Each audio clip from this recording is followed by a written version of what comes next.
Welcome back to Security for Legal SaaS. I'm Alice. And I'm Dan. Episode 19, Session Management. Last episode, we talked about JWTs and concluded that server-side sessions are often the better choice for user-facing legal SaaS. Today, we cover how to implement them properly. And properly matters because a session token is a bearer credential. Anyone who possesses it has the user's access. No password required. No NFA challenge. If an attacker gets your session cookie, they are you, as far as the server is concerned. That's increasingly how breaches happen, isn't it? Verizon's latest DBIR, their data breach investigations report, as we mentioned in episode 16, shows stolen session tokens replacing stolen passwords as the primary credential type in many attack chains. The reason is simple. Session tokens bypass MFA, multi-factor authentication, as we covered in earlier episodes. You can have the strongest multi-factor authentication in the world, but once the user has authenticated and received a session cookie, that cookie is the key. Steal it and you skip the entire authentication ceremony. Let's start with generation. How should session IDs be created? 3 non-negotiable requirements. First, cryptographic randomness. Use your platform's CSPRNG, cryptographically secure pseudo-random number generator, the source of unpredictable random values. That's crypto.random bytes in Node, os.urandom in Python, secure random in Java, never math random, never timestamp based, never sequential. Second, sufficient entropy. OWASP. The Open Web Application Security Project, as we mentioned in episode 17, requires at least 128 bits. That's 16 bytes of random data. I'd recommend 256 bits for Legal SS. Third, opacity. The session ID must be a meaningless blob of randomness. No encoded user IDs, no timestamps, no tenant identifiers. It reveals nothing. Right. Why does opacity matter? Because if the session ID contains structured data, even encoded, an attacker can analyze the pattern. If IDs increment sequentially, they can guess other valid sessions. If they contain timestamps, they can narrow the search space. If they contain user IDs, they leak information about your user base.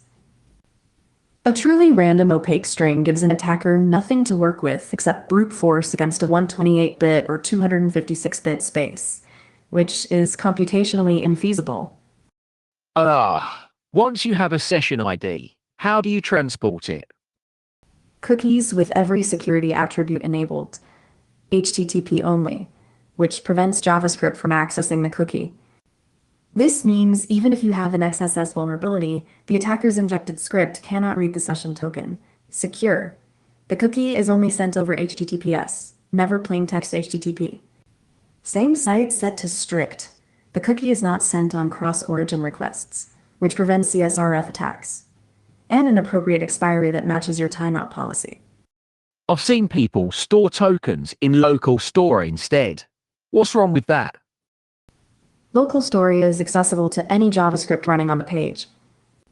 A single XSS vulnerability, one unescaped user input rendered in the DOM, and an attacker can exfiltrate every token in local store with one line of JavaScript.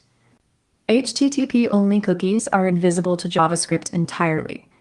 The browser manages them. Even if your page is fully compromised with XSS, the attacker cannot read the session cookie. They have to trick the browser into sending requests on their behalf, which same site prevents. Now, session lifecycle. What happens after creation? The critical event is session renewal, also called rekeying. Every time a user's privilege level changes, you must generate a new session ID and destroy the old one. The most important moment is authentication. Before login, the user might have a pre-authentication session for shopping carts, preferences, whatever. After login, that session now carries authenticated privilege. If you don't regenerate the ID, you're vulnerable to session fixation. Walk me through that attack. Session fixation. Step 1. The attacker visits your login page and receives a session cookie. Let's call it session ABC. Step 2. The attacker tricks the victim into using the same session ID. Maybe through a crafted URL with the session parameter, or by injecting the cookie via XSS on a related domain. Step 3. The victim authenticates. The server promotes session ABC from anonymous to authenticated. Step 4. The attacker uses session ABC. They're now authenticated as the victim. The fix is trivial. Regenerate the session ID on login. Session ABC dies. A new session XYZ is created. The attacker's copy of ABC is worthless. What about timeouts? What's appropriate for legal SaaS? 2 types of timeout. Idle timeout. If there's no activity for a specified period, the session expires. NIST, the US. National Institute of Standards and Technology, which we referenced in episode 17. Their 863B publication requires 30 minutes for AAL2. Authenticator Assurance Level 2. The assurance level appropriate to legal SaaS. I'd lean toward 15 minutes for matters involving litigation strategy or privileged communications. Absolute timeout. A maximum session duration regardless of activity. 8 to 12 hours is typical. This prevents the scenario where a session stays alive indefinitely because the user leaves a tab open with periodic JavaScript activity. And you mentioned renewal intervals earlier, rotating the session ID even during active use. Every 15 minutes, generate a new session ID and invalidate the old one. The user doesn't notice. Their cookie updates silently. But if an attacker captured the old session ID, it's now invalid. This limits the window of exploitation for any stolen session to at most 15 minutes, even if the attacker avoids triggering any other detection. Yeah. What about concurrent sessions? Should a lawyer be able to log in from multiple devices? For legal SaaS, I recommend Notify plus optional Terminate. Allow multiple sessions. A lawyer might have their desktop at the office and their laptop at home. But notify them when a new session is created from an unrecognized device or location. Provide a dashboard showing all active sessions, device type, IP location, last activity time, and let them selectively terminate any session. Google does this well. If something looks suspicious, the user can kill it immediately. What about session hijacking defenses beyond the cookie attributes? Defense in depth. First, HTTPS everywhere with HSTS preloaded, so the cookie can never accidentally travel over plain text. Second, validate client characteristics on each request. Not hard block on IP change. Mobile users move between networks, but flag geographic impossibilities. If a session was active in Singapore and suddenly appears in London 10 minutes later, that's suspicious. Third, re-authentication for sensitive operations. Downloading case files, exporting client data, changing security settings, require the user to enter their password or complete MFA again, regardless of how fresh the session is. Right, that's step-up authentication. Exactly. The session proves you're still the person who logged in this morning. The step-up authentication proves you're still the person right now. At the moment you're doing something that could cause irreversible harm if the session is compromised. Server-side storage. What's the recommended approach? Redis for the hot path. Session lookup happens on every single request, so it needs to be fast.